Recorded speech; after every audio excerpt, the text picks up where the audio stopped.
Et oui, je me suis amusé à écrire un texte. C'est bien les vidéos, mais ça peut donner envie de regarder les textes parce qu'on essaye vraiment de les écrire un peu. Et j'ai essayé de l'écrire sous forme de comédie, mais c'était un peu ça, en fait. J'ai très vite regretté d'avoir dit oui, parce que c'est impossible de choisir 3 films sur un catalogue de 283 films. Tu te mets à penser qu'aux films que tu choisis pas. Donc c'est un cauchemar. Et puis, en fait, tu as le choix. Mais pourquoi j'aurais le choix? De quel droit j'ai le choix? Etc. Bon, des très mauvaises questions. Donc en fait, grâce à Lucie Bonvin qui ne sait pas prendre de vacances, elle m'envoyait en août systématiquement des, des liens. Et j'ai passé un été extraordinaire à replonger dans, dans ce qu'on appelle le documentaire, mais vous le savez très bien que faudrait inventer un autre mot. Enfin voilà, dans du cinéma. Dans du cinéma, dans des gestes de cinéma. Et comme un voleur, évidemment, pour nourrir des projets, il se trouve que j'ai à nouveau envie de faire de la fiction. Et puis, j'ai surtout aussi regardé les films qui avaient été montrés sur Tank.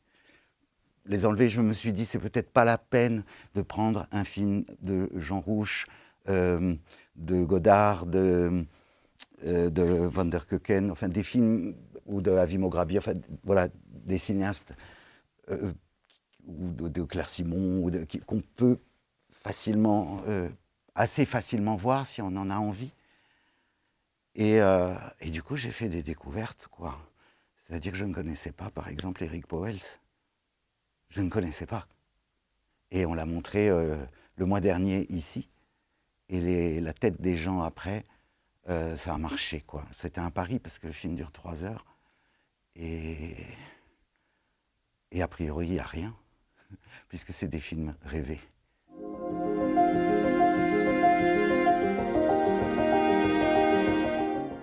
Ce qu'on voit, on voit un homme. Enfin, en fait, on ne le voit pas, on voit des pieds, on voit une silhouette aller au fond de son jardin où il y a une cabane et qui va repenser à tous les films qu'il n'a pas pu faire ou pas eu envie de faire ou qui ne se sont pas faits ou qu'il a simplement rêvé. Et à partir de cette cabane, il va faire le tour du monde et du temps. Parce que Eric Powell, je l'ai découvert, je ne savais pas, et anthropologue, ethnologue, il a beaucoup filmé la danse, il est belge. Il a d'abord commencé à filmer la danse. Et il a beaucoup travaillé avec Jean Rouch. C'est devenu un ami de Jean Rouch. Je vous conseille sur Tank, juste les... Je pense qu'il est la lettre à Jean Rouch de 6 minutes, qui est absolument sublime. Et à partir de là, il va nous raconter des histoires. Et des histoires avec rien, avec 3 bouts de carton, avec des images filmées par d'autres. Ça aussi, j'aime beaucoup. C'est très Godard. C'est-à-dire, il a un ami qui part en bateau faire le tour du monde. Ben, il lui envoie des images. Je ne sais même pas si les plans, par exemple, récurrents du film, où on voit des perspectives de rails comme ça qui partent vers l'horizon, partout dans le monde, sur lesquels il a gardé à chaque fois le son direct. Je vais lui demander, parce que je lui ai écrit. Je voulais qu'il vienne, et puis je ne sais pas pourquoi. Peut-être il ne peut plus bouger, cet homme, j'en sais rien. En tout cas, il n'a pas pu venir. Mais je vais aller à Bruxelles le rencontrer. Et peut-être c'est des plans que lui a fait. Peut-être c'est des rushs. Je ne sais pas. Mais vraiment, j'ai pensé aux histoires qu'on ne m'a pas racontées quand j'étais enfant, 10 ans. J'ai vraiment pensé à ce geste-là, d'être nourri par toutes les histoires qu'on vous raconte avant de se coucher. J'ai appris un nombre de choses. J'ai même volé plein de phrases pour le scénario que j'écris. Parce qu'aussi, après, j'ai vérifié, il y a plein de choses qui ne sont pas vraies. Et ça, c'est magnifique. Des choses, kangourou, par exemple, c'est pas tout à fait vrai. Que ça veut dire, je ne comprends pas. Mais c'est pas grave, c'est tellement plus beau comme ça, c'est Liberty Valence, on publie la légende. Et évidemment, j'ai aussi pensé à ce frein économique que des fois on s'inflige, où on n'arrive pas à avoir des financements, et que ça peut te casser les genoux. Je ne sais pas pourquoi, je vais lui demander, mais j'ai imaginé que cet homme part comme un enfant, boudé dans sa cabane. Vous voulez pas que je fasse un film? Vous voulez pas me donner l'argent? Tu boudes. Et au moment, c'est je vais le faire quand même, le film. Et il y a ce côté-là. Tous les films que j'ai pu regarder cet été dans le catalogue de documentaires sur grand écran sont tombés à pic. Tous. Mais c'est vrai que celui-là particulièrement, le film de Powell,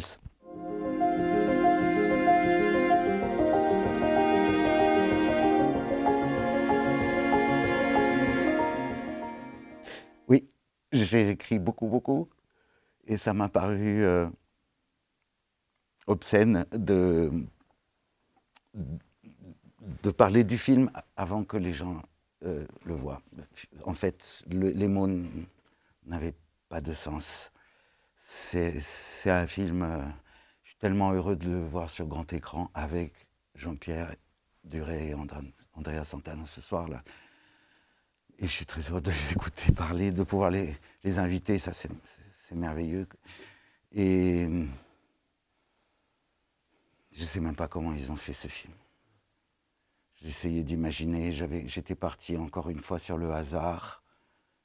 S'il ne s'était pas arrêté à cette station-service ce jour-là. Andrea vient de cette région. Tout ça, j'ai regardé sur Internet, j'ai fouillé, j'ai lu 2-3 trucs d'eux. À quoi ça tient un film, quoi? S'il ne s'était pas arrêté sur cette station-service, ils n'auraient pas rencontré ces deux garçons et puis les autres personnes qui survivent, qui vivent. Ils ne survivent pas, justement. Ils vivent et ils rêvent.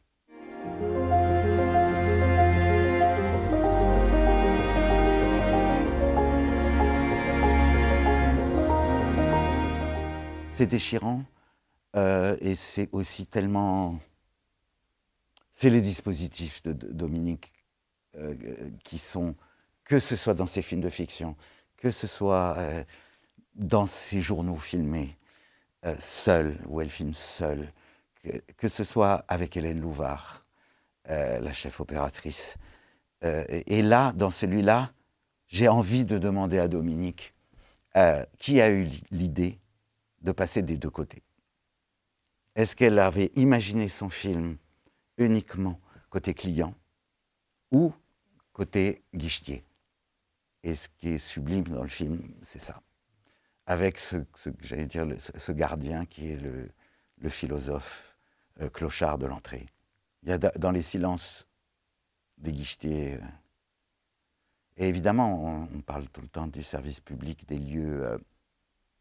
Maintenant, il n'y a plus de communauté de personnes qui ne se sentent pas seules à demander des aides à la fin du mois, qu'ils vont aller chercher dans un endroit précis où tout le monde est ensemble, même si c'est dur.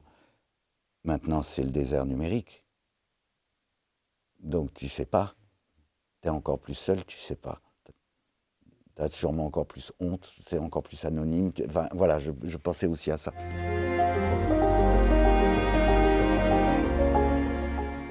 Cette femme, avec son sourire, élégante, tout va bien, Madame la Marquise. Et en quelques mots, ça dure 13 minutes, je crois, le film. Et très peu de choses, je ne vais presque pas le dire, parce que on va de surprise en surprise, à vrai dire.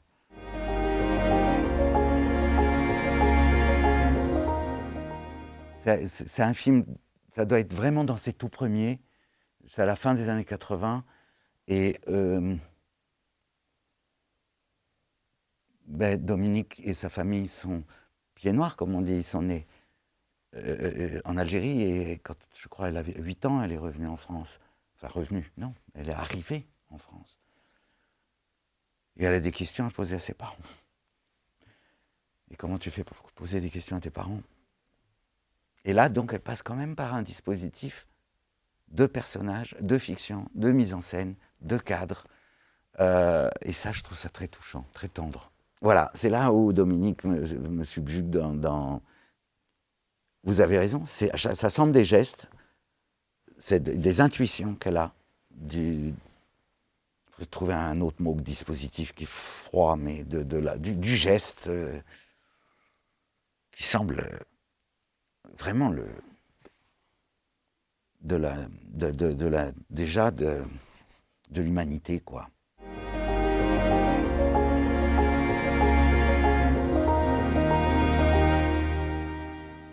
En tout cas, la vie d'acteur, c'est un peu arrêté. Je me sentais plus en danger. Je n'ai pas appris à le faire. C'est Desplechin qui m'a inventé comme acteur, je ne l'avais jamais fait. Donc c'est amusant de faire quelque chose que tu ne sais pas faire. Puis à un moment, tu sais le faire. Et si tu n'étudies pas l'art de l'acteur, quelque chose ne grandit pas. Je n'y voyais plus le monde entier. Donc j'ai préféré arrêter, il y a 4-5 ans. Et maintenant, je le fais vraiment pour un court-métrage de jeunes. Je suis toujours très touché quand des jeunes me demandent de venir dans leur monde, quoi. Ou voilà, fait une scène avec Jodie Foster, quand même, par Rebecca Zlotowski, bon. Ou une scène d'amour, elle a envie de me filmer en train de faire l'amour, une femme qui... Bon, voilà, des trucs comme ça. Là, je me dis, c'est dangereux, j'y vais. Mais sinon... oui, le documentaire, le fait d'avoir vécu avec des musiciens, des musiciennes, de voir des musiciens au travail, à pure présence immédiate, j'ai eu du mal à avoir à nouveau envie de refabriquer quelque chose en fiction. Enfin, en tout cas, je ne le voyais plus que comme ça, que comme une refabrication.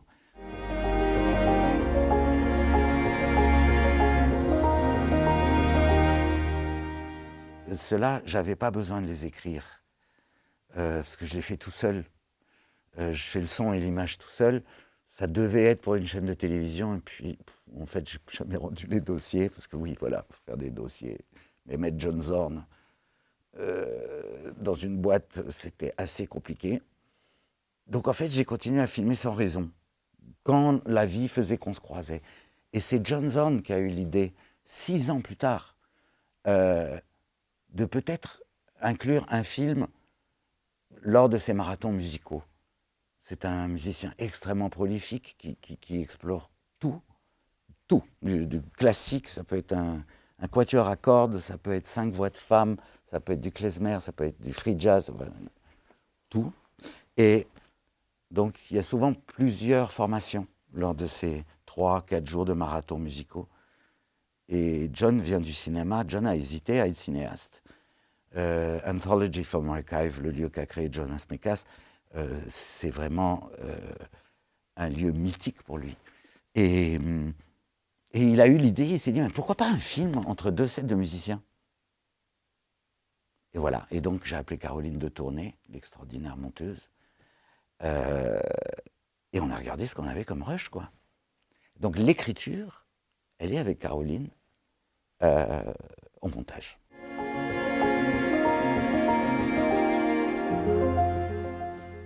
J'en ai perdu beaucoup.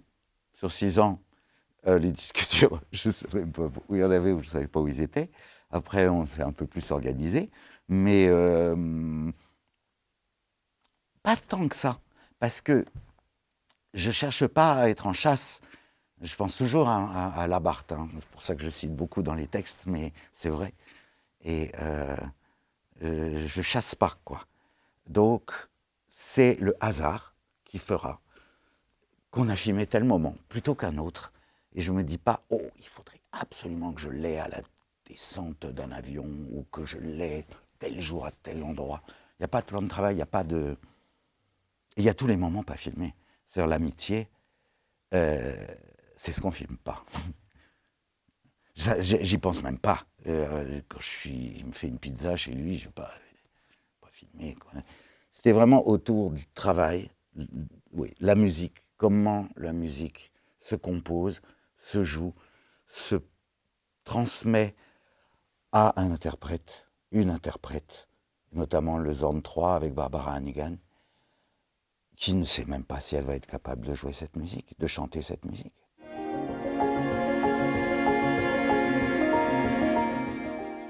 Il y en a un qui avait été commandé par l'Opéra de Paris, Ça s'appelle... et il n'y avait aucune commande, c'était atroce. Ils te disent, ben voilà, je dis, mais plutôt la danse, plutôt le chant, ce que vous voulez. L'horreur. Mais quelle durée? Bon, c'est pour Internet. Mais il faut tourner dans l'opéra? Non. Mais, alors moi, je dis, mais les autres, ils font quoi? Beaucoup la danse. Ah ben, fais le chant, alors. Ça serait bien, voilà. Mais combien il y a 15 000 euros. Ah ben voilà, 15 000 euros. Ben voilà, là, ok. Donc j'ai filmé seul et je n'aurais pas rencontré Barbara Hannigan si je n'avais pas filmé seul. Et ces moments extrêmement intimes d'une soprano qui simplement chauffe sa voix, euh, en fait ça n'existe pas, il n'y a pas d'autres images qui montrent ça. C'est des moments que tu ne montres pas. Tout ce qui concerne la musique classique, lorsqu'on voit des gens répéter, c'est mis en scène. Parce que c'est un monde comme ça. C'est extrêmement rare. Les images réelles du travail réel, ils refont semblant. Surtout les hommes chefs d'orchestre. On n'a pas besoin d'eux. On n'a pas besoin qu'ils fassent ça. C'est pas vrai. Les musiciens, ils savent. Et ça, c'était aussi très intéressant. Et Barbara, qui est devenue une grande chef d'orchestre, c'est une de ces grandes... c'est pas une bataille, c'est juste de retrouver le lieu naturel du travail. Comme elle dit, j'ai été longtemps soprano, dos à l'orchestre, face au public. Et là maintenant, à nouveau, je suis in the classroom, comme elle dit. Quand elle était enfant, on était un cercle, on faisait de la musique ensemble. Ça, c'est vraiment Barbara, ça. Mais alors aussi, j'aime beaucoup faire des films secrets, des films qui sont pour une projection. C'est pour ça que les ornes, on ne peut pas tellement les voir. Ben, on va voir ça. On va voir ça. Et, mais par exemple, Barbara, soudain, se rend compte que le dernier enregistrement, enfin l'enregistrement qu'elle va faire avec un quatuor à cordes qui s'appelait le Emerson String Quartet, qui est vraiment 47 ans de musique ensemble, new-yorkais, elle se rend compte que ça va être leur dernier disque. C'est la première fois qu'elle enregistre quelque chose avec eux. Elle a fait des concerts avec eux, mais pas en studio. Donc pour Barbara, c'est son premier disque avec eux. Et ça va être leur dernier. Donc là, j'ai pas le choix. Elle me dit, faut que tu filmes. Donc j'ai filmé pendant 3 jours. Et ce film, il a été montré qu'une fois. Avant leur dernier concert. Ça, j'aime bien. Ouais. Et là, j'ai filmé seul à 2 caméras. Seul à 2 caméras. Là, tu t'amuses. Là, tu danses.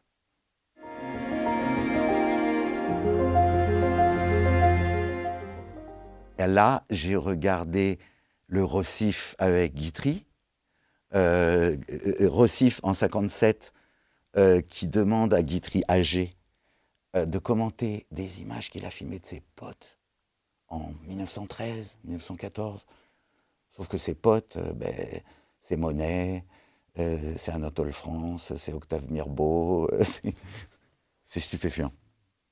Et c'est comme Guitry, qui est un grand inventeur de formes, crée aussi une forme dans sa manière de présenter, de faire du commentaire. J'ai vu celui-là. Oh là là, si. Oh, je ne connaissais pas. J'ai oublié son nom. Une cinéaste américaine des années, je crois que c'est un film de 68, Charlene, un film assez court, muet, sûrement tourné en 16, avec beaucoup de surimpression, où elle joue dedans. Enfin, elle joue dedans et elle est en train de faire l'amour avec un homme. Et dessus, il y a aussi d'autres images. C'est extraordinaire. Alors ça, merci, quoi, de me faire découvrir ça. J'ai oublié son nom. Fuses de Caroline Schneemann. Voilà, c'est le dernier truc que j'ai regardé là. Alors ça, par exemple, je vais pomper ça dans tous les sens, quoi.